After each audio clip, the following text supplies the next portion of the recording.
주님이 홀로 가신 그 길, 우리 찬양 드리시고 우리 강의 시작하도록 하겠습니다.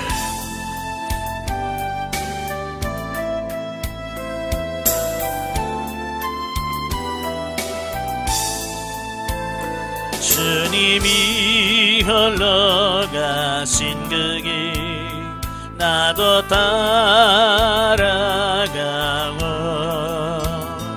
모든 물과 피를 흘리신 그 길을 나도 가고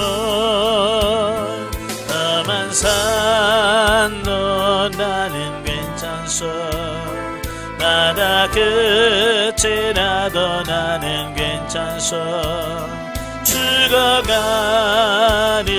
저들을 위해 나를 버리길 바라오 아버지 나를 보내주오 나는 달려가겠소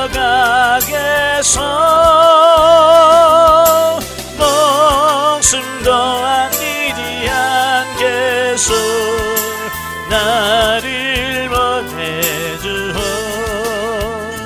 주님이 홀로 가신 그 길 나도 따라가고 모든 물과 피를 흘리신 그 길을 나도 가고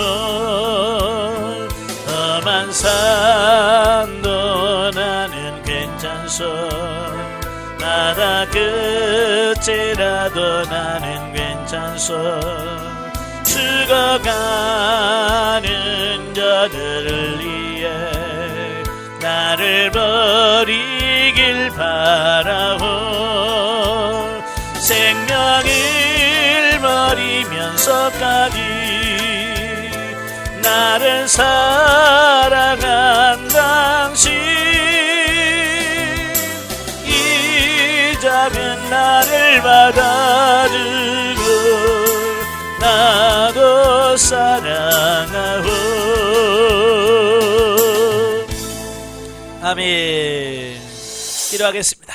은혜로우신 아버지 오늘 우리를 훈련의 장소로 인도하시고 디도서의 말씀을 같이 상고하게 하셔서 감사합니다. 오늘도 말씀을 할 때 우리 지각을 열으셔서 알게 하시고 생각나게 하시고 깨닫게 하시고 그 말씀대로 사라지는 역사가 있도록 도와주옵소서. 시종을 주님께 맡겨오며 예수님의 이름으로 감사하며 기도합나이다. 아멘. 예, 이 시간 우리 디도서를 보죠. 교재 189페이지 교재 189페이지를 보시면 디도서가 나오게 되어지는데요. 디도서의 서론적 이해를 봅니다. 1. 제목 본서는 바울이 자신을 통해 회심한 후 그의 동역자로서 자신의 복음 사역에 크게 도움을 끼치고 고린도 교회에서의 사역에 이어서 그레데 교회에서 목회하고 있던 디도에게 보낸 서신으로서 수신자인 그의 이름을 따서 디도서라고 붙였다라고 하는 겁니다. 그래서 헬라 원전에 보면 제목이 프로스티톤이라고 되어 있습니다. 이 말은 디모데에게 그런 뜻이에요. 디도에게. 자, 그러면 이 저자 본서의 저자가 바울이라는 사실은 본서 자체에서 내증을 하고 있습니다. 그리고 1장 1절 4절에 보면 기록자가 바울이라고 밝혀져요. 즉 바울은 본서 서두에서 발신자와 수신자를 밝히는 중에 자신이 디도에게 본서를 써 보냈음을 분명히 한 것이다. 자, 그런데도 바우어나 슈미트, 홀츠만 같은 자유주의 신학자들은요 본서의 바울 저작서를 부정합니다. 참 믿음이 없으면요 뭘 해도 안 믿어요. 그죠? 믿음 있는 사람은 뭘 해도 믿고 믿음 있는 사람은 믿음 없는 사람은 뭘 해도 안 믿어. 예, 그러니까 자유주의 성향을 가진 사람들은 믿으려고 성경을 보는 게 아니라 의심하려고 보는 겁니다. 예, 여러분은 믿으려고 성경 보셔야 돼요. 아시겠죠? 예. 이처럼 몇몇 학자들이 본서의 바울 저작서를 부정하는 이유 중 하나는 그들 나름대로 이유는 있어요. 예. 그 이유가 뭐냐? 디모데전서를 볼 때도 말씀드렸지만 바로 목회서신, 그러니까 디모데 전후서에 나타난 바울의 여행 기록과 사도행전에 나타난 여행 기록이 서로 일치하지 않는다, 안 맞다는 거예요. 이제 그것 때문에 이건 바울이 쓴 것 같지 않다라고 주장을 합니다. 그러나 사도행전은 바울의 1차 투옥 때까지의 기록이고요, 바울의 전생에 걸친 모든 여행에 관한 기록이 아니라는 점에서 비추어서 그 같은 문제되기가 타당치 않다라고 하는 것을 보게 됩니다. 그러니까 사도행전은 AD 61년에서 63년경에 기록되어 있어요. 그러니까 사도 바울이 로마의 1차 감옥에 투옥되고 나서 그냥 거기까지예요. 그 이후의 사건은 기록하고 있지 않다라고 하는 겁니다. 이게 디도서는 AD 63년에서 66년경 사이에 기록을 했거든요. 예. 그러니까 당연히 사도행전에 안 남을 수밖에 없지요. 예. 예를 들어서 여러분 중학교 앨범에 고등학교 앨범이 나와야 안 나와요? 안 나오죠. 왜? 중학교 때는 고등학교가 없으니까 안 나오는 거예요. 예.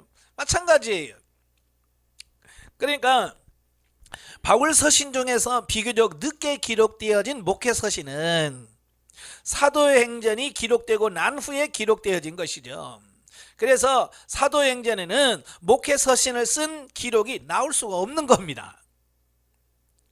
예, 그런데도 그들은 사도행전에 안 나온다는 그것 때문에 받아들일 수 없다라고 주장을 하고 있습니다. 이건 말이 안 되는 거죠. 예. 그리고 넘겨서 다음으로 바울의 본서의 바울 저작서를 부정하는 자들이 내세우는 또 다른 이유는 본서에 기록된 감독이라는 직분이 나와요. 예. 근데 이 감독이라는 직분은 AD 2세기경에나 볼 수 있는 직분이라고 하는 거예요. 그러니까 AD 2세기에 나오는 감독이 왜 이때 나오냐? 네. 그렇죠. 자, 그러므로 본서는 AD 1세기에 활동한 바울의 이름을 도용해 기록한 후대의 저작이라고 그들은 주장을 합니다. 그러나 그러한 주장은요, 이 카톨릭 교회에서 볼 수 있는 것과 같은 감독직만을 염두에 둔 것이죠.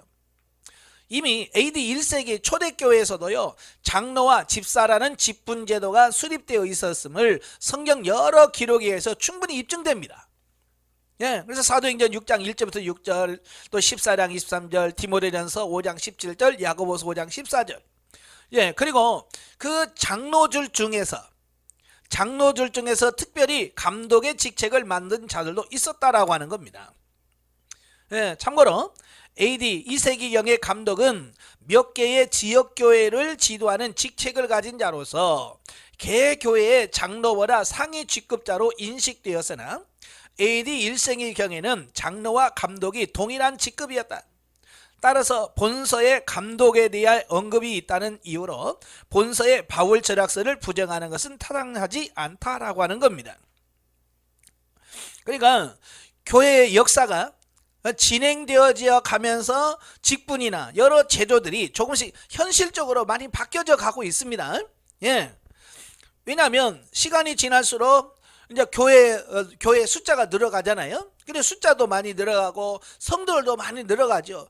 그러면 이제 거기에 맞추어서 목회자들의 수가 들어가죠. 그러면 그걸 감당하기 위해서 직분 제도가 생기는 겁니다. 뭐 성경에 부목사 제도가 있습니까? 뭐 전도사 제도가 있어요? 없잖아요. 근데요, 그래 교회가 커지다 보니까 담임 목사 혼자로는 이걸 다 감당할 수가 없는 거예요. 그죠?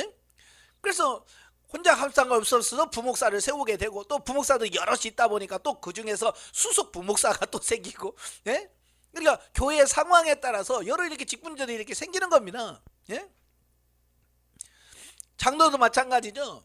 뭐 장로님 한 분, 두 분 계신 분이야 뭐 그런 게 없겠습니다만, 장로가 뭐 30명, 50명 되는 교회는 또 장로들이 많으니까 또 거기서 뭐 수석 장로, 뭐 수석 부장로 이런 게 자꾸 생기잖아. 왜? 이거 그 교회의 형편에 따라서 이 직분이라는 것은, 예? 이렇게 세워지는 겁니다. 그러니까 그거 가지고 이 바울이 저작설이 아니다라고 주장하는 것은 타당하지 않다, 그렇게 주장을 하고 있습니다. 자, 그럼 3번 기록 연대와 장소를 보시면, 본서의 기록 연대는 본서 자체에 언급한 정확한 언급이 없습니다. 그래서 언제 기록됐는지는 우리가 단정할 수는 없지만 그러나 대개의 학자들은요, 바울이 마게도냐 여행 중에 디모데전서를 기록하고 이어서 본서를 기록했다라고 추정을 합니다. 그렇다면 본서는 바울이 디모데전서를 기록한 AD 63년에서 66년경 이후로부터 다시금 체포를 당해서 2차로 로마 감옥에 투옥당하여 순교한 때인 AD 67년경 또는 68년경 이전인 AD 66년 초에 기록된 것으로 볼 수 있다. 예.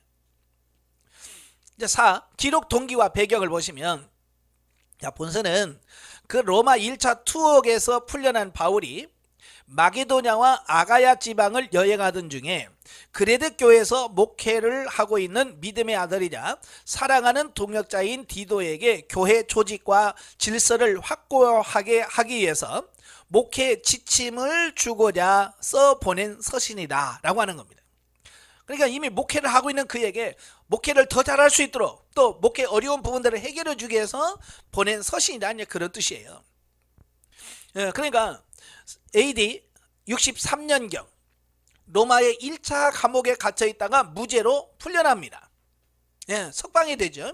자, 석방이 된 이후에 그는 그렇게 가고 싶었던 서바나, 지금은 스페인이라고 하죠. 지중해 끝부분에 있는 그 스페인 서바나를 방문하게 됩니다. 거기까지 가서 복음을 전합니다. 그리고 나서 그가 에베소, 빌립보, 고린도 등을 방문하기 위해서 여행을 합니다. 그런데 이제 배를 타고 가죠. 배를 타고 에베소를 향해 가다가 그레데라는 섬에 들립니다. 그레데는 사도 바울이 1차 전도 여행하면서 세웠던 교회가 있는 곳이에요. 그래서 그레데 교회에 들렸어요. 그랬더니 이 그레데 교회에 아예 심각한 문제가 있는 겁니다.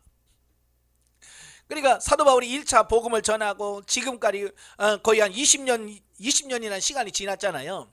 이제 개척한 20년이 지나니까 그 교회에 많은 문제가 생긴 거예요. 그래서 그 문제를 해결하기 위해서 디도를 거기서 남겨둡니다.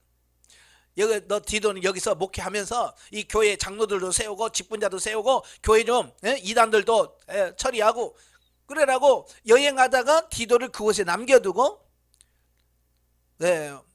아시아 지역으로 가죠. 에베소 교회로. 그러니까 어찌 보면 문제가 많은 교회에 디도를 남겨놓고 왔으니 바울의 입장에서는 마음에 걸리겠죠. 그죠? 잘할 수 있을라나, 또 이렇게 또 문제는 없을려나, 자, 이런 염려가 있는 거죠. 그래서 그 남겨두고 온 디도에게 사도 바울이 도움을 주기 위해서 본서를 기록했다라고 하는 겁니다. 자, 당시 바울이 디도를 교회 목회자로 머물게 한 곳이 그레데입니다. 그레데는 지중해상의 네 번째로 큰 섬으로 소아시아와 유럽을 연결하는 요충지였습니다. 그리고 그레데는 로마에 정복당하기 전에는 자치정부를 가진 독립국가였다 때문에 그레데인들은요, 로마인들에 대한 강한 적대감을 가지고 있었을 뿐만 아니라 로마의 지배에 대항하여 자주 폭동을 일으켰습니다. 원래 이제 그레데 사람들의 그 민족성이라고 하는 게 굉장히 호전적이고 싸움 좋아하고 이제 그런, 원래 이제 배 사람들은 그래요. 그죠? 성격이 좀 강해요. 그 사람들이, 그레데 사람들이 배를 타고 건너와서 세운 나라가 블레셋이에요. 그죠? 블레셋 사람들이, 바로 그레데 사람들이 와서 정복하고 세운 나라가 블레셋입니다. 그러니까 블레셋은 이스라엘과 계속 어때요? 싸우고, 하여튼 그런 나라 백성이잖아요. 그러니까 그런 민족성을 가지고 있습니다. 그러니까 로마의 자기 나라가 뺏겼어요. 그러니까 그 로마에 대해서 좋은 생각을 갖겠어요? 그래서 계속 로마에 대항하고 독립을 하려고 하는 시도를 하게 되는 그런 상황이었다라고 하는 겁니다.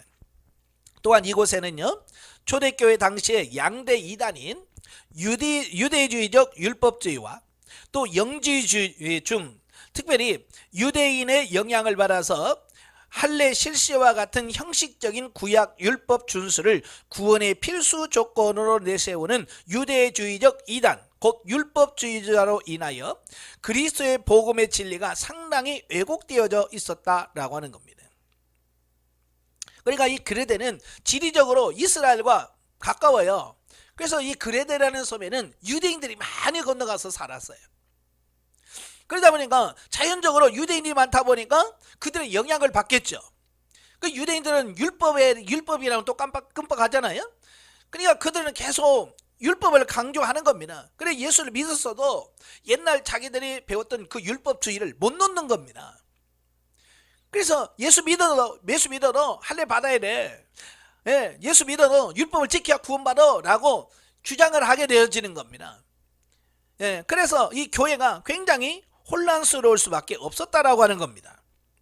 뿐만 아니라 도덕적으로도 극도로 타락한 헬라 문화의 영향으로 불신자인 그레데인들은 물론이고 심지어 그레데 교회 성도들 중에도 나태와 방종에 빠진 자들이 상당수 있었다라고 하는 겁니다. 그리고 그들 중에는 영지주의자들의 영향을 받은 사람들이 많기 때문에 신앙과 행위는 전혀 무관한 것이라고 그릇된 신앙관을 가진 자도 있었다라고 하는 겁니다. 그러니까 유대주의적 율법주의자들도 많았고 또 영지주의자들의 영향을 받아서 구원과 이 행함은 상관없다. 이미 우리는 구원받은 자들은 이미 우리는 구원받았기 때문에 육체는 천국 갈 때 벗고 가니까 육체가 죄를 지은 건 아무 상관없다. 그렇게 주장을 하는 겁니다. 그러니까 뭐 오전에 예배 드리고 오후에는 음행하고 그래도 뭐라고 그래? 죄의식을 안 느껴. 왜? 어차피 얘는 벗고 갈 건데 뭐 영이 죄 짓나? 육이 죄 짓는 거지. 그러면서 도덕적으로 완전히 타락해버리는 겁니다. 그래요 안 그래요? 그러면 큰일 납니다. 우리는 분명히 우리는 영과 혼과 몸이 있지만 이건 따로 구분해 놓을 수 있는 게 아니에요. 어디까지는 영이고 어디까지는 영이고 이거 구분할 수 있는 게 아니에요. 그래서 우리는 따로 존재는 하지만 이걸 구분할 수가 없어. 그래서 우리는 하나라고 그래요. 그래서 전인구원이란 말을 쓰는 게 뭐냐면 전인은 영, 혼, 몸을 합친 것을 말합니다. 그래서 육이 죄를 지면 곧 혼이 죄를 짓는 거고 혼이 죄를 짓는 것은 영이 죄를 짓는 거예요. 아시겠죠? 이게 죄와 따로 있는 게 아니라 같이 가는 겁니다. 이건 이처럼 당시 그레데 교회는요 신앙적으로 뿐만 아니라 윤리적으로도 선한 행위로 불신자들 앞에서 본이 될 만한 모습을 보여줄 수 없었던 상황이다 라고 하는 거예요. 이미 20년이 교회 세우니까 20년이 되는데도 불구하고 불신자들과 다른 게 없는 거야. 똑같은 거예요. 그러니까 예수 믿는 사람을 봐라 얼마나 잘 사는 이렇게 말할 수 있는 삶이 없는 거야. 그냥 그들과 똑같은 거 불신자들과. 어찌 보면 오늘 우리 한국 교회와 매우 유사한 거죠. 그지? 교회 다닌다고 누구 뭐 이렇게 특별히 구분되어지는 게 없잖아요. 그죠? 삶 속에서 특별하게 잘 사는 어떤 이런 모습도 없이 어찌 보면 예수 믿지 않는 사람보다도 더 못 사는 경우들이 많아요. 사기치고 거짓말하고. 그래서 바울은 이러한 열악한 환경에서 목회를 하고 있는 디도를 격려하면서 거짓 교사들을 척결하고 교회 질서를 바로 세우기 위한 목회 지침을 주고자 본서를 기록하게 되었다라는 겁니다. 그리고 이러한 일련의 목회 지침뿐만 아니라 성도들에게 바른 교회 생활 지침을 제시하고 있는 교회 지도자의 책임과 역할을 고취하도록 위해서 그런 목적도 가지고 있다라고 하는 겁니다. 한편 이상과 같은 내용의 본서는 다른 목회 서신인 디모데 전서와 후서와 마찬가지로 단순히 그때 당시에 그 디모데에게만 필요한 것이 아니라 오히려 교회 지도자들에게는 바른 가르침과 모범적인 태도의 중요성을 그리고 일반 성도들에게는 바른 가르침에 입각한 바른 삶의 중요성을 깨닫게 해준다는 점에서 모든 세대의 모든 교회 구성원들에게 필요한 가르침을 담고 있는 책이라고 할 수 있다. 그래서 이 디도서를 읽다 보면 목회자뿐만 아니라 성도들, 옛날 성도들 아니라 지금 우리 후손들도 이 말씀을 통해서 많은 영향을 받을 수 있는 어떤 유익한 책이다라고 볼 수 있는 거죠.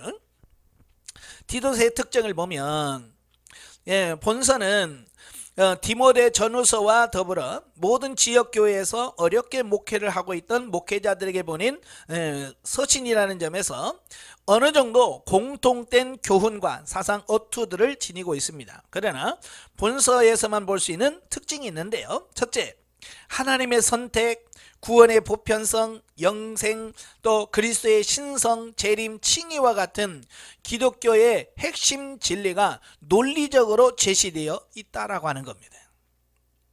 아무래도 일반 평신도들에게 하는 것과는 다르겠죠. 왜? 목회자에게 주어지니까 뭔가 체계적이고 좀 수준이 높은 어떤 그런 부분이 있겠죠.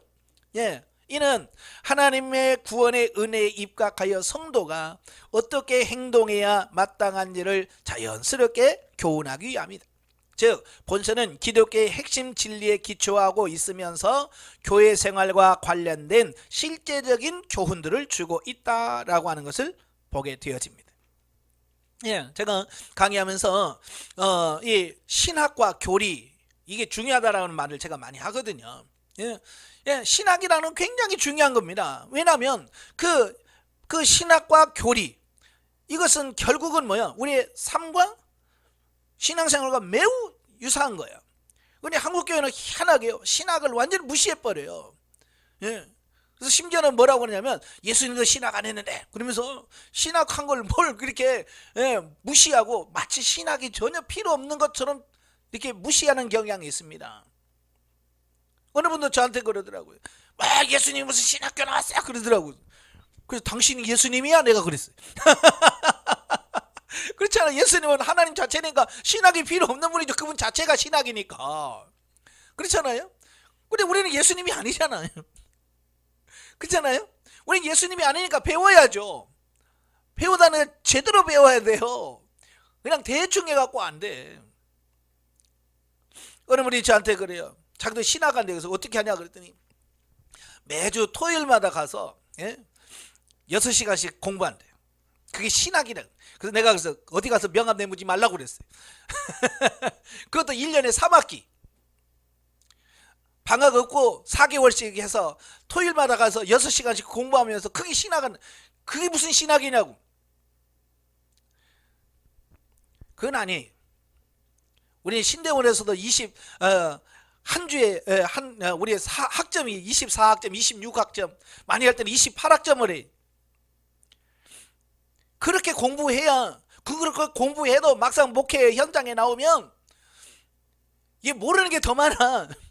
그렇게 배우고 3년을 그렇게 신대원을 하고 신학교를 3년을 하고 7년을 했는데도 불구하고 막상 나오니까요, 모르는 게 태반이에요. 그런데 그렇게 대충 해가지고 뭘 하겠다고요? 이거 안 돼요. 그러니까 교리와 신학을 무시하면 안 돼요. 그래서 사도 바울이 바로 지도자에게 그 교리적인 기본적인 부분을 명확하게 전달해 주는 겁니다. 왜? 지도자가 그걸 정확하게 배워야 제대로 가르칠 거 아닙니까? 그지? 예. 제대로 배우지 않으면 할 수가 없는 거예요.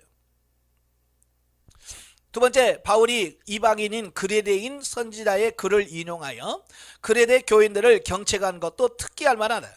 이는 바울이 비단 구약 성경과 율법뿐만 아니라 세상 지식에서도 박식했음을 보여줍니다. 예. 그래서 우리 기독교인들은요, 성경뿐만 아니라 일반 세속적인 지식도 좀 가져야 돼. 그 배워야 돼. 그래야 세상 사람들을 이끌 수 있는 겁니다. 자, 넘겨서 신학적 예미나 194페이지. 그 로마서라고 되어 있는데요, 디도서입니다. 디도서의 그리스도 기독론을 보면 성경 66권은 뭐 형태는 달라요. 그렇지만 주제는, 중심 주제는 항상 똑같아요. 예수 그리스도를 통한 구속 사역이라고 하는 부분에는 공통점을 가지고 있어요. 그래서 이 디도서에도 바로 예수 그리스도가 어떤 분이냐, 자, 이걸 말씀해 주고 있는 겁니다.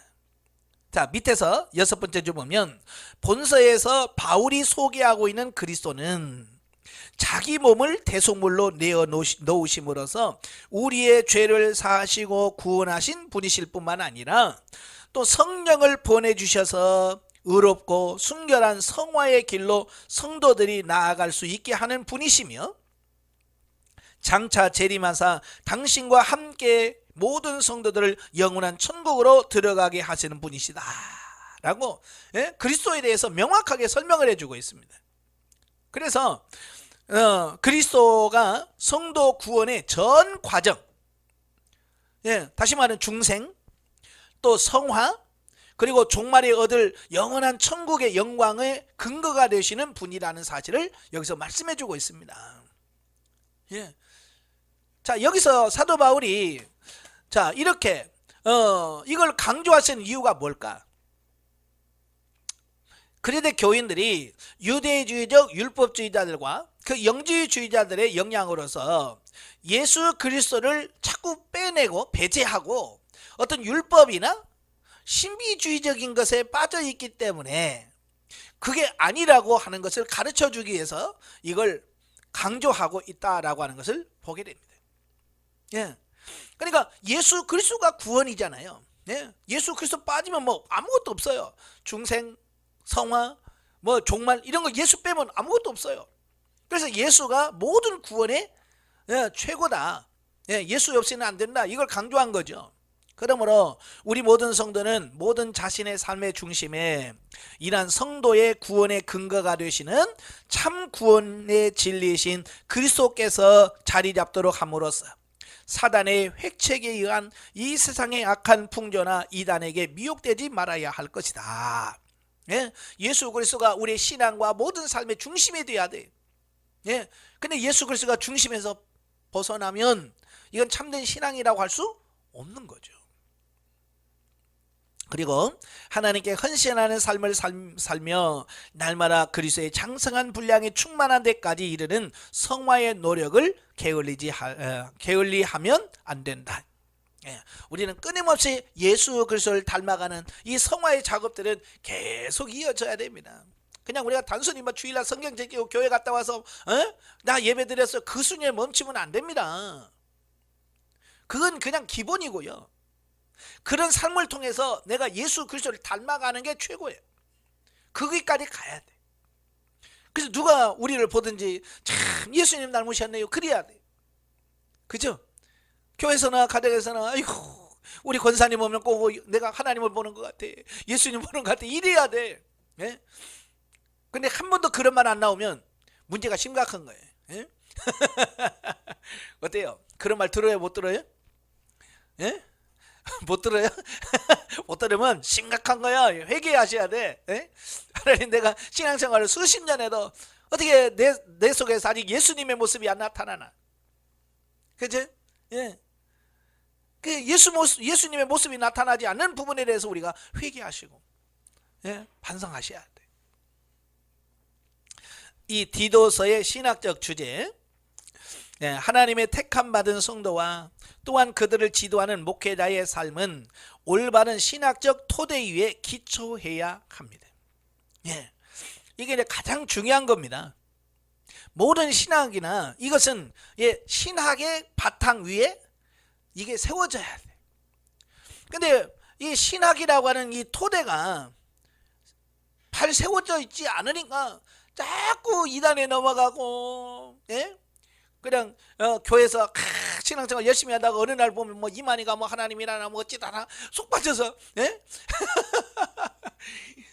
왜냐면 이 신학이 없으니까 자기가 믿고 싶은 걸 믿는 거야. 그냥 성경의 진리를 믿는 게 아니라 자기가 믿고 싶은 것만 믿는 거야. 그러니까 기분 좋으면 교회 갔다가 기분 나쁘면 절간에 갔다가 이게 왜? 신학이라고 하는 토대가 없기 때문에 그런 거예요. 그래서 이거 굉장히 중요합니다. 올바른 신학의 토대 위에다가 우리가 신앙을 세워야 돼. 그러므로 바울은 본서에서 기독교의 핵심되는 진리를 선포하면서 성도들의 올바른 행실과 그들을 지도해야 할 교회 지도자의 역할과 책임에 관하여 교훈하고 있습니다. 이는 다른 목회 서신들이 그러하듯이 비단 디도와 그레데 교인뿐만 아니라 오고 오는 모든 세대의 목회자들과 성도들에게 교회 생활의 지침이 되고 있다는 겁니다. 자, 본서의 여러 기본 주제를 보면, 첫째, 구원은 사람의 선한 행위나 공적에서 비롯되는 것이 아니라, 오직 하나님의 무조건적인 은혜와 자비로운 사랑으로 말미암는다라고 하는 주제입니다. 여러분, 구원은 내가 뭐 착한 일 많이 했다고 뭔가 일을 많이 했다고 주어지는 게 아니라 온전히 하나님의 은혜로 주어지는, 바로 이걸 강조하고 있습니다. 그러나 이러한 구원은 받는 성도들을 결코 방종해서는 안 되며 그 은혜와 사랑에 보답하는 심정으로 최선을 다해 하나님의 말씀에 따라 선한 행실을 도모하는 의로운 삶을 살아야 한다라고 하는 겁니다. 그러니까 많은 사람들이요, 이 그냥 공짜로 받았다고 하니까 진짜 공짜인 줄 알아. 그죠? 거저 받았다니까 진짜 거저 받은, 물론 우리 입장에서는 거저 받은 거예요. 그죠?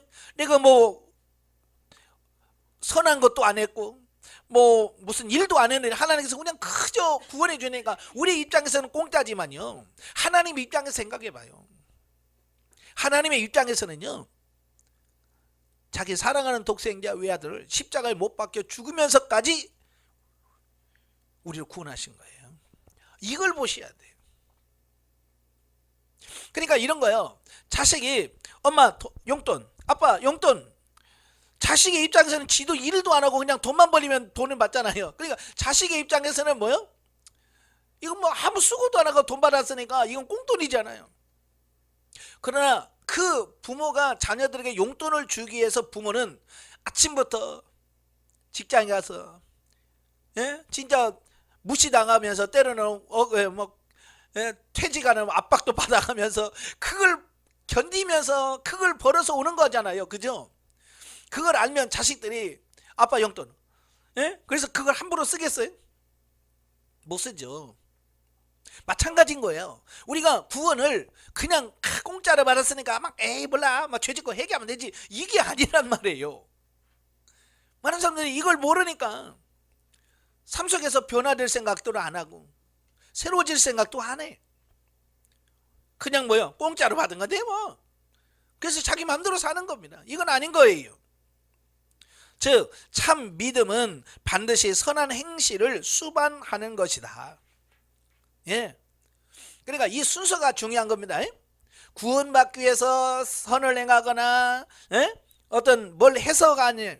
만약에 이거 구원받기 위한 조건으로 선행을 한다, 이건 율법주의예요. 불쌍한 사람 구제합니다. 왜 하는데요? 나 구원받으려고. 이건 율법주의입니다. 그러나 반대로 왜 이렇게 착한 일 하세요? 그러면 나는 이미 하나님 구원받았습니다. 나는 구원받은 자로서 하나님 은혜가 너무 크고 감사해서 내가 이렇게 합니다. 이건 복음이에요. 똑같이 착한 일을 하는 건데 그걸 구원을 조건으로 하면 율법주의예요. 그러니까 구원받기 위해서 하면 율법주의고 공로주의가 되는 겁니다. 그러니까 천주교인들 보면 불쌍한 사람 많이 도와요. 착한 일 많이 합니다. 구제 많이 해요. 근데 그들은 그걸 쌓여서 결국 나를 구원하게 이른다, 구원에 이르게 한다라고 생각하는 겁니다. 그러나 저와 여러분은요, 우리는 구원받기 위해서 그렇게 하는 게 아니잖아요. 그지? 이미 우리는 구원받은 자예요. 이미 하나님의 자녀예요. 이게 하나님의 자녀가 되었기 때문에 구제하는 거고 선한 일을 하는 거예요. 이 순서가 굉장히 중요한 거예요. 바뀌면 율법주의가 되고 바뀌면 복음이 되는 거예요. 우리는 복음으로 살아야 돼요. 아시겠죠? 자, 넘겨서 두 번째, 올바른 지도자의 선택 여부는 교회 전체의 영적 생활에 지대한 영향을 미친다. 그러므로 교회의 지도자는 영적, 도덕적, 사회적으로 충분한 자격을 지닌 자라야 한다. 그러니까 교회에서의 지도자의 영향력은 거의 어찌 보면 절대적이라고 보면 돼요. 그죠? 그래서 어떤 지도자에 따라서 교회가 잘 될 수도 있고 안 될 수도 있는 겁니다. 그래서 지도자의 선택은 굉장히 중요한 겁니다. 그래서 담임 목사 청빙하는 이런 부분에 있어서 저는 기도 많이 하라고 그래요. 사람들은 기도 안 해요. 별로. 기도 안 하고 뭡니까? 그 청빙할 때 와서 설교하잖아요. 설교가 평가하는 거예요. 설교 잘하네 못하네, 그것만 가지고 평가를 합니다. 여러분, 설교 가지고 평가할 수 있어요? 안 돼요. 기도하면서. 그러니까 사실은 선본다고 그랬잖아요. 목사님 오셔서 설교하고 그럴 때 설교보다는 간증을 듣는 게 훨씬 더 그분을 이해하는 데 도움이 많이 돼요. 그렇잖아요. 어렸을 때 어떤 가정에서 어떻게 어떤 형편에서 태어났고 어떻게 신앙생활을 했었고 신앙생활하면서 어떤 교육 어떤 과정을 거쳐서 지금까지 왔는지 이런 걸 알아야 하나님의 훈련을 통해서 저렇게 다루셨구나 이걸 봐야 앞으로도 하나님께서 어떻게 이끌으신 걸 아는데 그런 거 전혀 없이 설교만 가지고 하니까 예? 그분에 대해서 모르잖아요. 그잖아요. 단지 그냥 설교가 그냥 잘해 그래서 뽑는 거예요. 그러다 보니까 뽑아놓고 교회가 어려운 교회가 참 많이 있어요. 그래서 기도 많이 하셔야 돼요.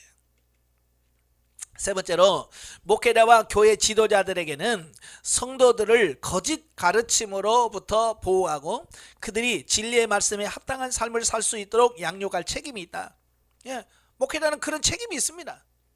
특히 자신의 모범된 삶을 통하여 성도를 양육시키는 방법이 무엇보다도 요청된다. 그러니까 목회가 힘들다라고 하는 것은 돈이 없고 그런 게 아니라 바로 성도들에게 모범을 보여야 되는 게 이게 가장 힘든 거예요. 그지? 본을 보여야 돼. 근데 이게 쉽지 않거든요. 그래서 목회자들도 많이 그래요. 선배들도 가끔 보면 목사는 신비주의적인 그런 삶이 있어야 되네. 그래서 성도들 자기 집으로 오지 못하게 하고 그렇게 해야 된다라고 주장하신 분도 있어요. 왜냐하면 가까이 있다 보면 자꾸 뭐가 보여? 허물이 보여. 강대상에서 있으면 보일 때는 그냥 그렇지요. 뭐 보입니까? 강대상에 있는 목사 흠 잡을 수 있어요? 예? 가끔 이상한 소리 하고 그러면 역시 이상하다라고 할 수 있겠지만 그렇지 않으면 몰라요. 삶 속에 들어가서 같이 생활해 보면 이제 거기서 나오는 겁니다. 그러니까 제일 어려울 때가 성도들 모시고 운전할 때가 제일 어려워. 그게 성질 다 나와. 운전할 때는 자기 성격 다 나옵니다. 사람도 그래요. 평소에 그렇게 평소에 얌전한데요. 운전대만 잡으면 이렇게 갑자기 터미네이터가 된 사람 많아. 막 쉑쉑쉑 하고 막 확 갖다가 쓰고 막 이런 사람 많거든요. 그 사람 뭐냐 숨겨진 본성에 있는 거예요.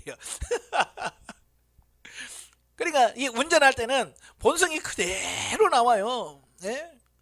갑자기 끼들면 우씨 나오고 막 그래요. 그래서 참 그 어려운 점은 그렇지만 어때요? 그런 과정을 거치면서 존경을 받아야 돼. 그냥 혼자 떨어져서 그들과 대면하지 않고 보여주지 않아서 존경하는 것과는 모든 삶 속에서 보여주면서 그래도 본을 보여줄 수 있는 이런 부분이 되셔야 돼요. 그게 어려운 거예요. 저도 목회하면서 참 그런 부분에서 많이 고민 많이 하거든요. 저도. 강대상에서 양복 입고 넥타이맨 목사로서는 얼마든지 존경받을 수 있습니다. 그러나 그건 아니에요. 삶 속에서 같이 밥 먹고 같이 움직이면서 그 속에서 진짜 본받을 만하다라고 해야 그게 진짜 영향력을 끼치는 거거든요. 그래서 저는 그래요. 양복 입은 목사만이 아니라 양복 벗고 그냥 평상복으로 그냥 자유롭게 만나서도 존경할 수 있는 목회자가 진짜 목사가 돼. 저는 그래서 일부러 저도 막 그냥 성도들 만날 때는요 그냥 양복 안 입어요. 예배 드리고 이럴 때만 양복 입고 평상시는 똑같아요. 여름에 오면 반바지에다 반팔 입고 그냥 그렇게 만나요. 그러면서 어때요? 그 삶 속에서 그래도 존경할 수 있는 어떤 부분이 나와야죠. 그게 안 나온다면 더 기도 많이 해야 되겠죠. 그죠? 아직도 저도 부족해요. 저라고 완벽해서 그렇습니까? 나도 아직 흠 많아요. 그렇지만 그걸 가리려고 하는 것이 아니라 드러내놓고 하나님 앞에 처리할 건 처리하고 또 이렇게 하다 보면 또 흠이 나오잖아요. 흠 나오면 아유 주여 내가 아직도 이 부분은 처리가 안 됐네요 하고 또 그분도 기도하면서도 처리하고 그래서 좀씩 가야 되는 거죠. 그냥 꽁꽁 숨어서 나 흠을 하나도 안 보여준다고 해서 내가 완벽한 건 아니잖아요. 그지? 네 번째, 성도들은 교회에서는 물론이고 그 밖에 모든 사회생활에서도 선한 행실로 다른 사람들의 본이 되어야 된다라고 하는 겁니다. 즉 하나님께 대한 신앙에 배치되지 않는 범위 안에서 세속 정부에 대한 의무를 이행하면서 또 불신자들에게 관용을 베푸는 의로운 하나님의 사람들이 되어야 한다. 이것이 세상의 빛과 소금된 성도의 마땅한 삶의 태도다라고 하는 겁니다. 그러니까 많은 사람들이 신앙생활을 하면 자꾸 교회 안에서의 생활만로 이렇게 좁혀놔요. 그리고 교회 안에서는 기가 막히게 사는데 교회 밖에서는 그렇게 안 나와. 그러니까 예수 안 믿는 사람들을 보면 이중적이라고 보는 겁니다. 참 교회 안에서는 천사요. 근데 교회 밖에 나오면 날개도 없는 천사가 되는, 천사도 아니지, 그냥 똑같아 버리는 거야. 그러니까 예수 안 믿는 사람도 혼란스러운 거예요. 예? 뭐가 진짜냐? 특별히 이런 거예요. 이래 남편이 전도 안 한, 예수 안 믿는다고 그렇게 기도해서 남편을 어떻게 전도해가지고 교회에 데려갑니다. 근데 남편이 갔다 와서 하는 말이 뭐예요? 당신은 너무 가증스럽다. 왜? 교회에서는 그렇게 막 안녕하세요. 근데 집에서는 그게 안 나오는 거야. 그러니까 교회 갔다 와서 교회에서의 모습과 집에서의 모습이 너무 다른 거야. 그러니까 남편이 볼 때 너무 이건 가증스럽다는 거야. 너무 외식적이고 가식적이고 그렇다는 거야. 그런 얘기를 많이 해요. 참 그런 걸 보면서 그렇구나. 그러니까 교회에서 막 성도들 막 하는 모습만 보고 저게 진짜라고 생각하면 안 돼요. 그건 가짜예요. 진짜는 어디 있어요? 집에서 인정받아야 되거든요. 그래서 제가 영성훈련 하면서도 훈련 받으신 분들에게 그래요. 여러분 교회에서 훈련을 해서 여기서 잘한다 아이고 영성이 잘 됐네요 100만 해봐야 소용없습니다. 여러분 집에 가서 남편이 인정을 해줘야 돼. 남편이 진짜요 영성훈련 받고 많이 받겠어요 최고예요 라고 남편이 인정해줄 때 그때 진짜 영성 인정되는 거예요. 어때요? 남편이 인정합니까? 아내가 인정해요? 예? 변화됐다고? 당신 최고라고? 아직 그게 안 됐다면 내가 갈 길이 좀 멀구나. 그래서 남편이 최고라고 인정하기 전까지는 영성훈련 떠날 생각하지 말아요. 3년 했다고? 안 돼. 10년이라도 더 해야 돼. 그래서 완전히 변화되어서 어디나 내놔도 우리 집사람 최고예요, 우리 남편 최고예요 라고 하는 인정을 받을 수 있는 누구한테? 부부에게 인정을 받아야 되고 그 다음에 자녀들한테 인정을 받아야 돼. 네. 나중에도 말씀드렸지만 감독을 세울 때 자녀들을 보라는 겁니다. 왜? 자녀들은 부모의 모습이에요. 부모가 하나님 앞에 바로 서면 자식들이 바로 섭니다. 부모가 그들에게 잘 본을 보여야 되잖아요. 그지? 예, 그런 모습을 우리가 잘 보셔야 됩니다.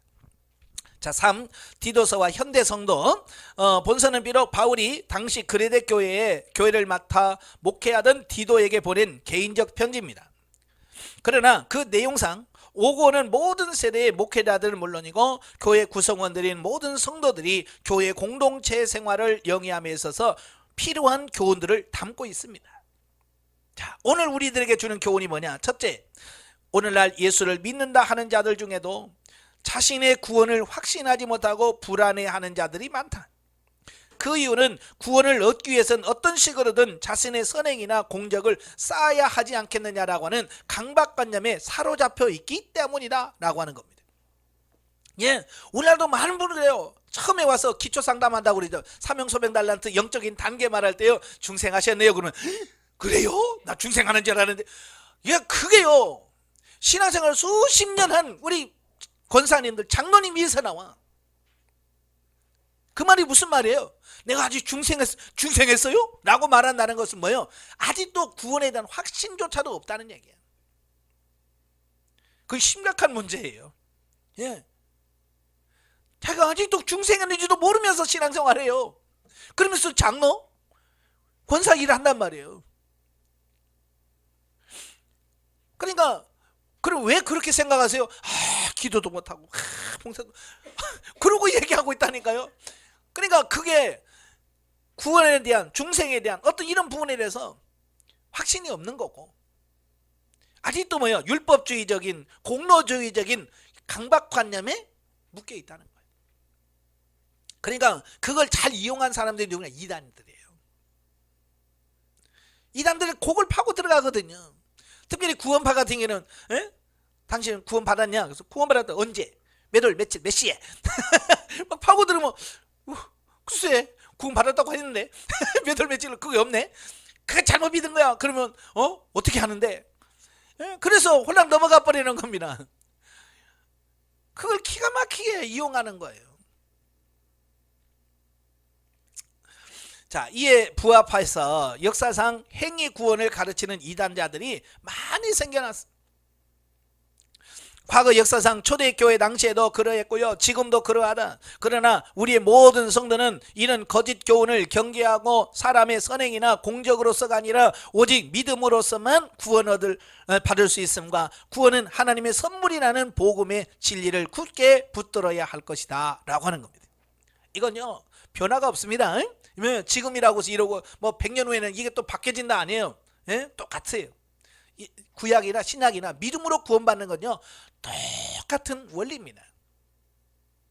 두 번째, 우리 성도들은 마땅히 하나님께서 우리의 신앙과 올바른 생활 교육을 위하여 세우신 교회 지도자들을 존경하며 그들의 바른 가르침을 겸손한 마음으로 따라야 한다라고 하는 겁니다.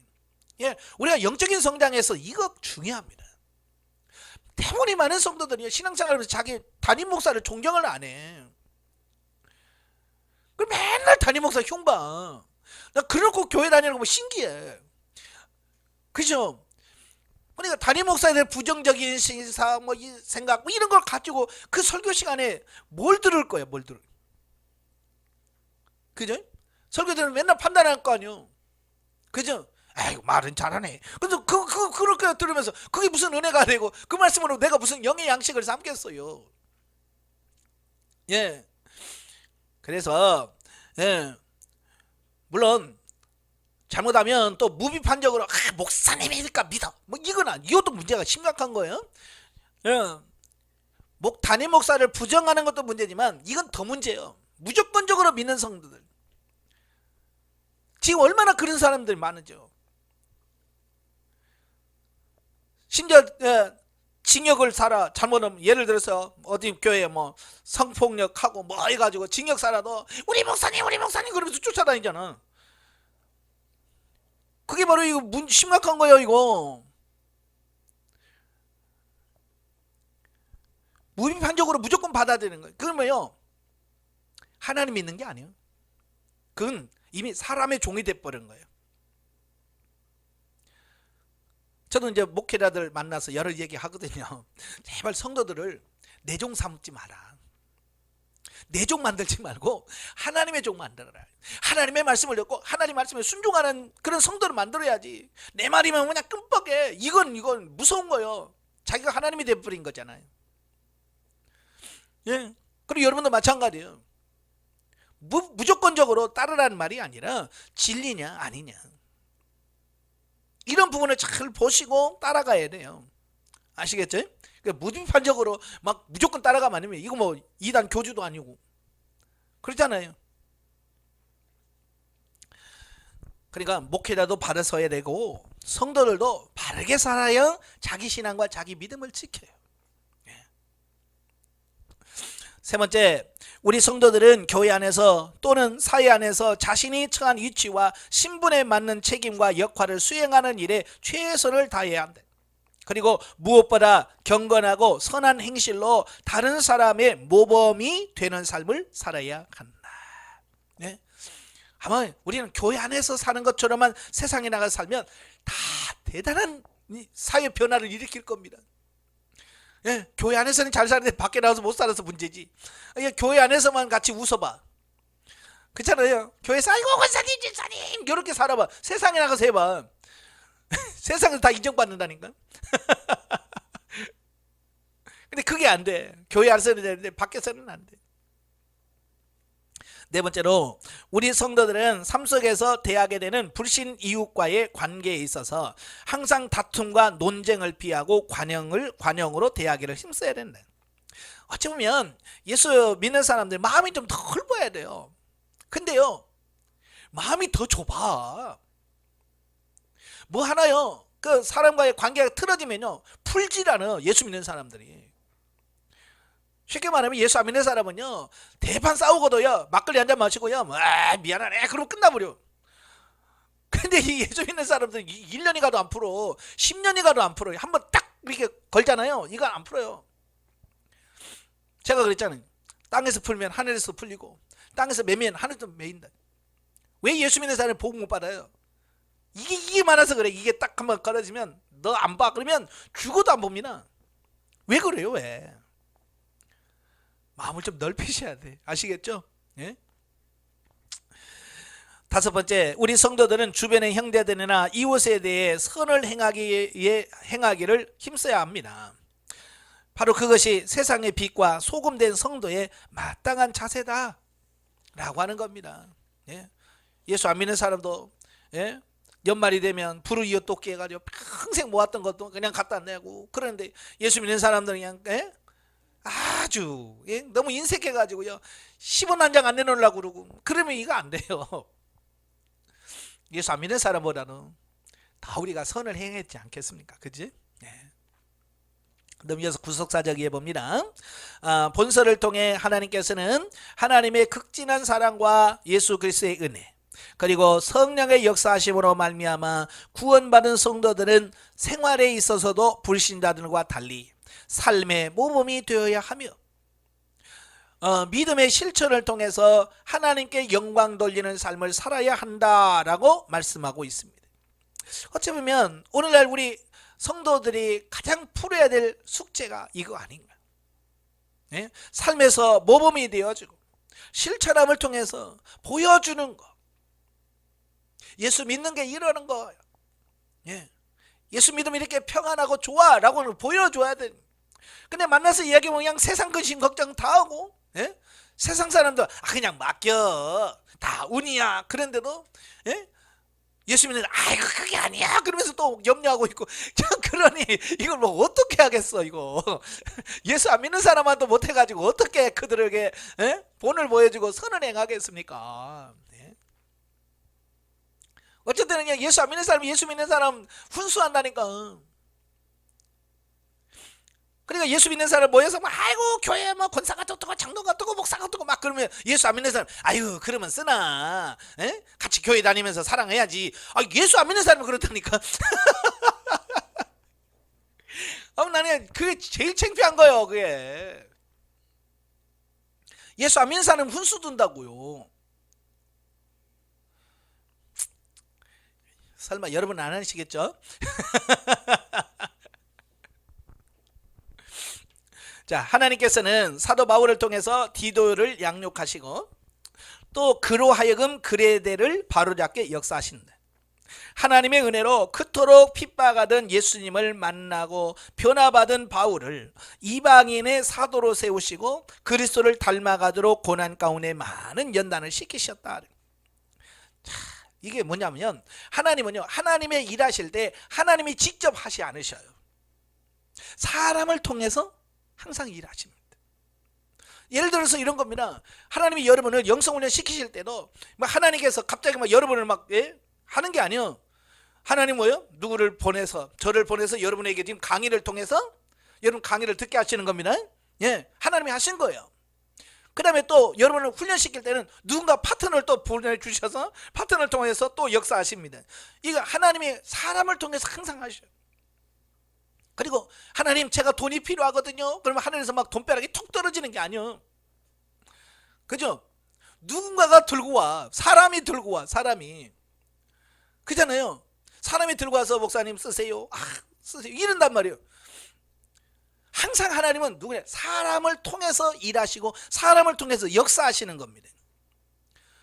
그래서 하나님은 항상 뭘 하시냐면 사람을 먼저 세워. 왜? 사람이 세워져야 그 사람을 통해서 하나님이 일할 수 있으니까. 그래서 하나님은 사도 바울을 먼저 세우시는 겁니다. 그래서 그를 부르시고 많은 훈련과 연단을 통해서 사도 바울을 먼저 만들어. 그죠? 그리고 사도 바울을 먼저 세우신 다음에 그를 통해서 디모데를 세우고 디도를 세우고 많은 교회를 세워. 이게 하나님의 역사하는 방법인 거예요. 그래서 우리가 앞장서서 일하는 사람들을 존중해 줄 수 있는 어떤 그런 부분이 중요한 겁니다. 왜냐하면 그분들이 그냥 된 게 아니잖아요. 바울이 그냥 바울이 된 게 아니잖아요. 거기까지, 그 단계까지 가기까지 바울은 정말 죽을 고생하고, 매 맞고 옥에 갇히고, 이런 과정들을 수없이 거치면서 그 단계까지 간 거예요. 저도 마찬가지예요. 저도 그냥 오늘이 그냥 엄마 부모에서 태어나자마자 바로 이 상태가 된 게 아니잖아요. 그죠? 저도 이제 영성훈련이 1998년 98년부터 영성훈련 받기 시작했어요. 98년 2월부터 시작을 했어요. 그러니까 지금 24년째가 돼요. 만 24년째가 돼요. 24년 동안 하나님께서 이렇게 훈련 저렇게 훈련, 이 사람 붙여주고 저 사람 붙여주고 그 많은 과정을 거쳐서 오늘 이 자리까지 온 거예요. 그래서 어느 분이 그래요. 목사님 부러워요. 그래서 부러워요? 그럼 제가 24년 훈련 받은 거 해야죠. 근데 사람들은 제가 살아왔던 그 길을 살지 않고 그냥 그래도 되려고 이게 되나고요? 안 되죠. 그래서 그 과정을 거쳐야 돼. 그냥 된 게 하나도 없어요. 그냥 뭐 자고 일어났더니 저렇게 바뀌었더라? 그런 거 없어요. 다 고난도 겪어야 되고 훈련도 받아야 되고 그런 과정을 거쳐서 가는 거예요. 그러니까 여러분들 항상 앞선 사람들을 존경할 줄 아셔야 돼요. 근데 우리는 존경해요, 안 해요? 존경 안 합니다. 아이고 먼저 받았다며. 그래서 아이고 먼저 받아놓고 저렇게 먹게 못 살아? 우리 맨날 그렇게 평가한단 말이에요. 그분도 그 단계까지 가기까지 얼마나 고생했겠어요. 그죠? 제가 여러분이 그런다면 나중에 여러분의 후배들도 여러분 똑같이 그럴 거예요. 여러분 뒤에 있는 사람 여러분 뒤 따라오면서 또 똑같이 우리가 했던 거 그대로 할 거예요. 아이고 먼저 받았다며 왜 저거밖에 안 돼? 그러면서 똑같이 할 거예요. 그래서 우리가 남 평가하고 판단하지 말고 우리가 정말 바르게 사는 우리가 돼야 됩니다.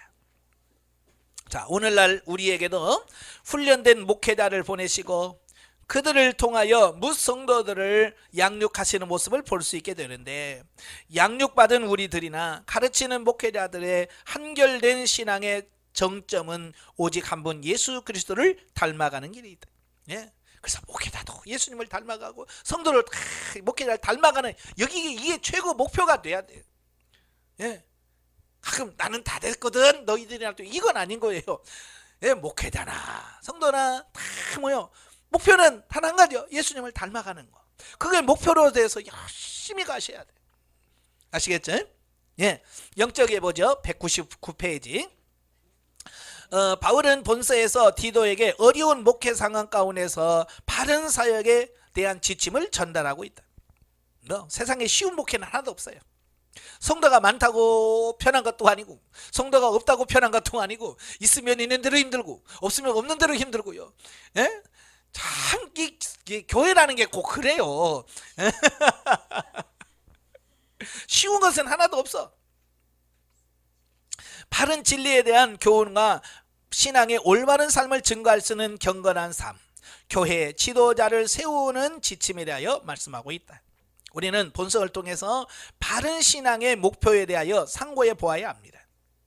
하나님이 우리들에게 원하시는 것은 이 세상의 정욕을 버리고 진리의 말씀을 따라 경건함과 기쁨과 감사와 신령한 삶을 누리고 영원한 축복을 누리는 것인데, 우매한 인생은 영적인 변화와 믿음과 소망을 두기보다는 마음과 생각이 바라고 원하는 정욕이 이루어지는 것을 기뻐합니다. 이게 문제예요. 하나님이 원하는 것은 정말로 우리가 예수 그리스도를 믿고 변화되어서 세상의 정과 욕심을 버리고 예수님을 닮아가는 게 하나님 우리의 원하는 목적인데, 우리는 그걸 하지 않고 하나님 돈 주시옵소서, 출세하기 위해서 맨날 그런 것만 붙들고 있으니까 이게 진짜 문제라는 말입니다. 그래서 이걸 사고 가치관을 바꾸는 게 뭐냐? 이게 영성훈련인 거예요.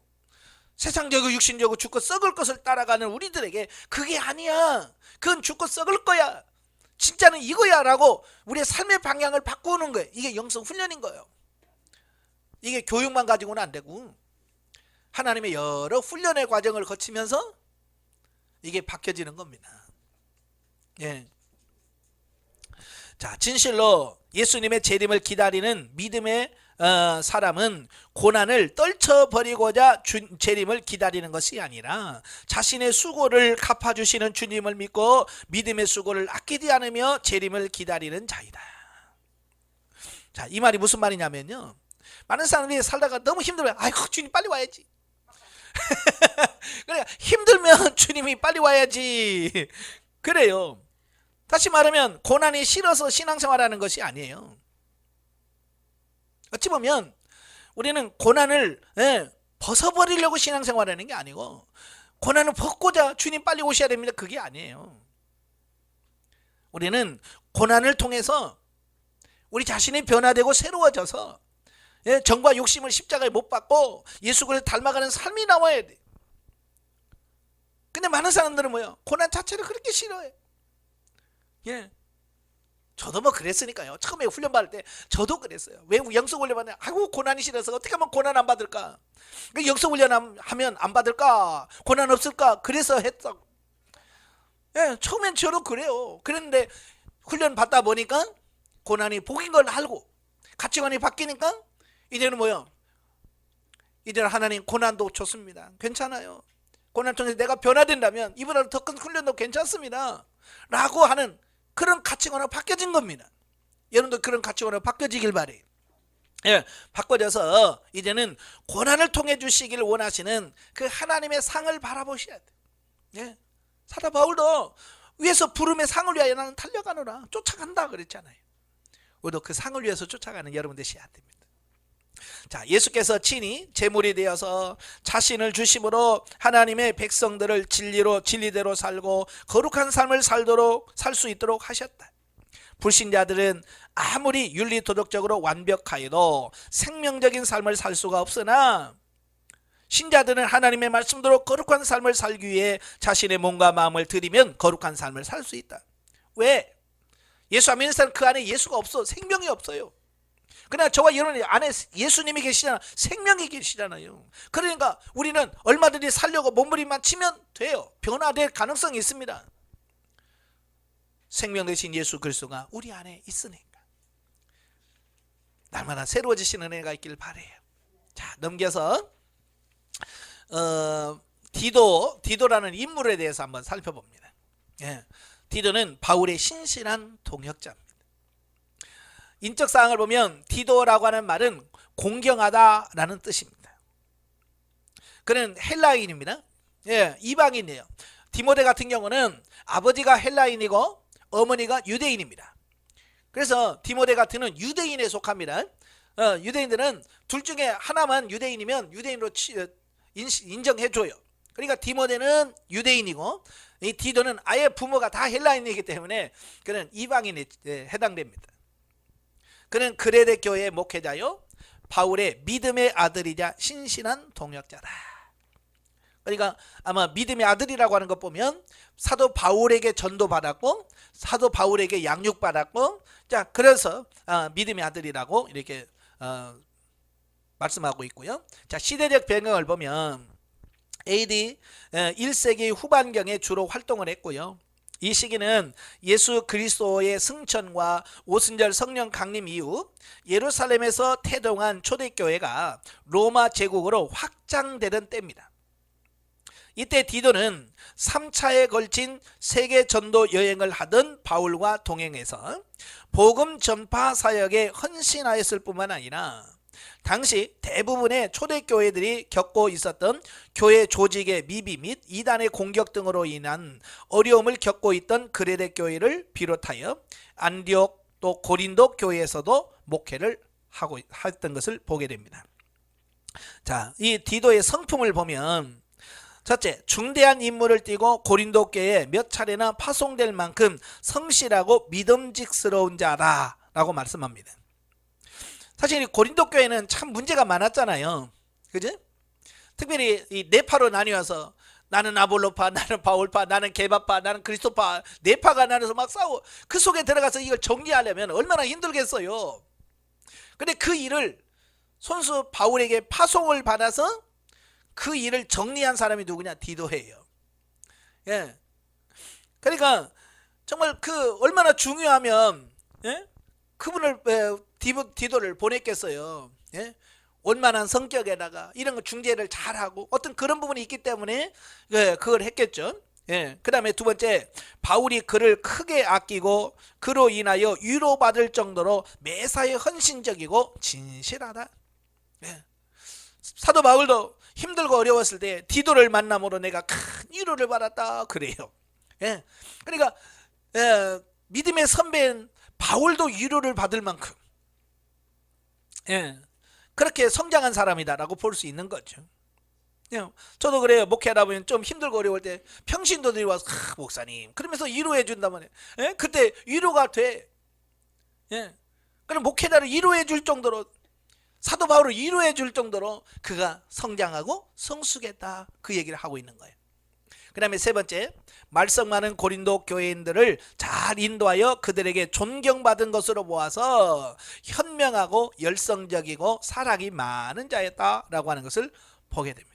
그러니까 그 문제가 많은 교회 가서 그들을 다독다독 해서 사도 바울을 다시 가서 그들을 세울 수 있을 정도로 만들었다고 하는 걸 보면 디도는 참 이런 대인관계라든지 이런 부분에 대단한 능력을 갖고 있는 그런 소유다. 그래서 그렇게 문제가 많은 그레데 교회에다가 사도 바울이 목사님 여기서 좀 여기 정리 좀 하고 쉬오라고 할 만큼 그만큼 그를 믿었으니까 그러겠죠.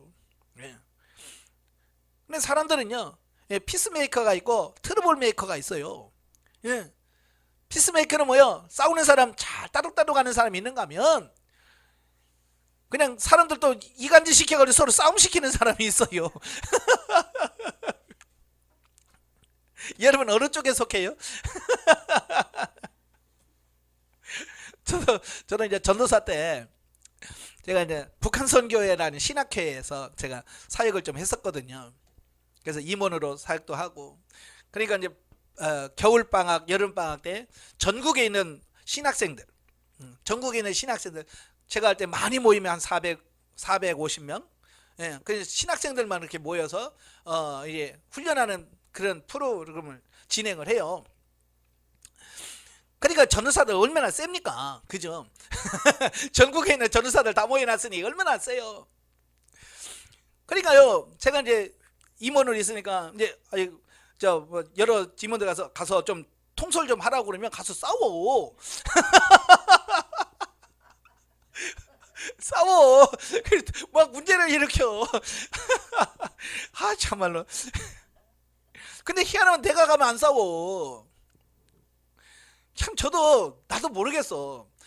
그래서 가서 이렇게 얘기하면 그냥 나이가 많다 뭐든 그냥 예 하고 따라오는 거 보면 나는 신기해. 내가 뭘 그들보다 잘생기고 그랬어요. 뭐 등치가 커요. 예? 아무것도 없는데. 자, 그런 걸 보면 그 타고난 인성이라든지 이런 것이 디도가 굉장히 좋았던 것 같아요. 그래서 모든 사람에게 호감을 갖고 이렇게 자연스럽게 부담 없이 대할 수 있는 어떤 이런 부분을 보게 됩니다. 예. 여러분 어때요? 저를 어떻게 부담 없이 대할 수 있어요? 어떤 분은 목사님 너무 어려워요. 그런 분들이 많아요. 저 그런 사람 아니에요. 그래도 목사님 그냥 얼굴이 그냥 찬바람이 쌩쌩 불어서 가까이 하기 어렵다고 말하시는 분도 계셔. 예? 물론 이제 그 사람 나름대로 어떤 그런 부분이겠죠. 예. 저는 그렇지 않거든요. 예. 근데 지금은 그래도 많이 부드러워진 거예요. 옛날엔 저 별명이 형사였으니까. 눈 크게 뜨면요 그냥 눈만 크게 떠도 주눅들 정도로 이렇게 바뀌어진 거예요. 하나님께서 변화시킨 거죠. 네 번째는 그레데 교회에 부족한 일을 바르게 하여 그레데 교회에 남겨질 정도로 일을 처리하는 능력이 뛰어나며 지도력이 있다. 리더십이 없으면 이런 게 안 되죠. 자, 그다음에 네 번째 구속사적 주의를 보면, 첫째, 할례가 구원과 하등의 관계가 없다는 예루살렘 공의회의 회의 결과에 따라서 할례 받지 않은 헬라인으로서 기독교 공동체의 일원으로 받아들인 자다 그랬습니다. 예, 아까 말한 디모데는요, 어머니가 유대인이라고 그랬죠. 근데 혈통이 유대인이에요. 그래서 이 디모데는 사도 바울이 그를 전도해서 바로 할례를 시켰습니다. 왜? 유대인이기 때문에. 유대인이 유대인에게 복음을 전하려면 너 할례 받았어? 아닌데 꺼져. 이제 이렇게 되는 거예요. 그러니까 할례 받아야 유대인들과 같이 갈 수 있는 거예요. 차라리 이방인이니까 그냥 그래. 그러지만 혈통적으로 유대인이기 때문에 할례를 안 받으면 유대인에게 다가갈 수가 없는 거예요. 그래서 사도 바울은 유대인을 전도하기 위해서 디모데에게는 할례를 시킨 거예요. 그러나 이 디도는 완전히 이방인이기 때문에 굳이 할례를 시킬 필요가 없어요. 그래서 할례 받지 않고 목회자가 된 첫 번째 사람이 누구냐? 디도다, 그 얘기예요. 그 다음에 두 번째, 바울의 동역자로서 안디옥, 고린도, 그레데 교회 등에서 목회를 하였고요. 특히 고린도 교회에 큰 영향력을 행사한 자다라는 겁니다. 그 다음에 평가와 교훈을 보면, 첫째, 디도의 헌신은 고난당하는 바울에게 많은 위로와 기쁨이 되었을 뿐만 아니라 서로의 반목과 질시로 혼란에 처해 있던 고린도 교인들에게 큰 감화를 주어 그들을 화목하게 하고 바른 신앙으로 인도케 하였다. 이처럼 열심히 주를 섬기고 간절함으로 주의 말씀을 전하는 우리의 모습이 볼 때 그들을 보는 우리의 이웃이, 우리의 교회가 크게 도전을 받을 수 있으며 우리로 인하여 크게 기뻐하게 되는 것이다. 그래서 여러분의 변화된 모습이 결국 교회와 하나님께 영광이 되는 그런 삶이 되어야 되고요. 두 번째, 디도가 바울의 동역자로서 주의 복음을 이방 세계에 널리 전파하고 정착시키는데 큰 공헌을 할 수 있었던 것은 바울의 두터운 인간적 신뢰가 있었기 때문이다. 즉, 그는 바울이 파송하는 곳에서 또한 중대한 임무를 부여받았을 때 매사에 성실하게 헌신적으로 일을 해나갔던 것이다. 이렇듯 성도들은요, 하나님께 대한 믿음과 마찬가지로 인간적인 신뢰와 믿음을 지키기 위해서 부단히 노력해야 한다. 우리는 하나님 앞에서 인정받아야 되겠죠? 당연히 하나님 인정받아야 되겠죠. 그러니까 하나님이 인정받는다는 것은 결국 사람한테도 인정받는다는 얘기예요. 근데 대부분은 뭐야? 나는 하나님만 인정하면 돼. 사람 필요 없어. 이런 사람이, 이 사람 진짜 위험한 사람들입니다. 하나님께 인정받으면 사람한테 인정받아야 돼요. 그러니까 이 디도는 사람인 바울에게도 인정받아. 뭐 어떤 일에서 믿고 보낼 수 있는, 그런 신뢰받을 수 있는 사람. 어찌 보면 여러분의 교회에서도 여러분을 믿어야 돼. 신뢰해서 어떤 교회 문제가 있을 때 여러분 담임 목사님이 권사님이 가서 좀 그 구역 좀 어떻게 좀 해봐요. 그 여전도 가서 좀 권사님 좀 해봐요. 이렇게 시킬 정도로 나를 신뢰할 수 있는 어떤 그런 부분이 돼야 돼. 신뢰하지 못하면 어떻게 해요? 제가 하기로 가지 마요. 가지 마세요. 절대로 그 옆에 근처도 가지만 그러면 안 되잖아요. 그럼 그렇게 한다는 것은 내가 아직 신뢰를 못 주고 있다는 얘기 아니겠어요? 그지? 세 번째, 진지한 열정과 성도에 대한 지속적인 관심과 애정, 그리고 목회 사역에 있어서의 다른 사람들에 대한 바른 처신과 매사에 현명한 판단으로 정확하게 일을 처리했던 디도의 모습은 오늘날 모든 목회자들이 본받아야 할 큰 귀감이 된다. 그래서 우리는 바울만 되기를 원하지, 디도 같은 이런 목회자가 정말 이 시대에 필요하거든요. 여러분, 저를 위해서 기도해 주시고, 여러분도 이렇게 신실한 하나님의 일꾼이 되기를 위해서 기도 많이 하시길 바랍니다. 기도하겠습니다. 은혜로우신 아버지, 오늘 디도서를 통해서 참 많은 걸 도전받습니다. 정말로 우리가 아직도 변화되지 못한 부분들이 많기에 정말로 우리가 세상의 빛과 소금의 역할을 감당하지 못하는 부분이 많습니다. 하나님, 우리를 변화시켜 주옵소서. 우리의 언행과 우리의 삶이 변화되어서 정말로 나의 삶을 통해서 예수 그리스도가 증거되고 복음이 증거되는 그런 삶이 나올 수 있도록 주님 도와 주시옵소서. 예수님의 이름으로 감사하며 기도합나이다. 아멘. 하나님께 드립니다.